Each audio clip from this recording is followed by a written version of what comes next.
Ndugu wanahabari, Jeshi la Polisi mkoa wa Ruvuma tunaendelea vyema na majukumu ya kusimamia sheria za nchi katika kuhakikisha usalama wa raia na mali zao. Napenda kutoa taarifa ya kukamatwa kwa mwenyekiti wa Chadema ndugu Tundu Antipas Lissu.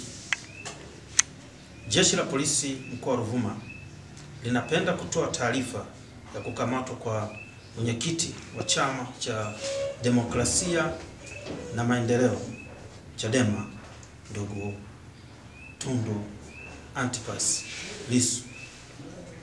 Mnamo tarehe 9 mwezi wa 4 2025 katika mtaa wa Soko Kuu wilaya ya Mbinga, Jeshi la Polisi lilimkamata mwenyekiti huyo wa Chadema kufuatia tuhuma zilizokuwa zinapelelezwa za kufanya uchochezi wa kutofanyika kwa uchaguzi mkuu wa 2025.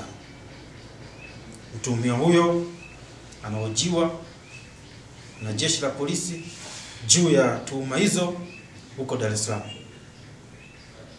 Jeshi la Polisi linatoa onyo kwa vyama vyote vya siasa kutotoa maneno ya uchochezi,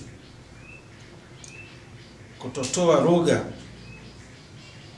ya kukashifu polisi au serikali, au kuonyesha viashiria vyovyote vya uvunjifu wa amani katika kipindi hiki cha kuelekea uchaguzi mkuu wa 2025. Na kwa yeyote ambaye atabainika kufanya vitendo hivyo,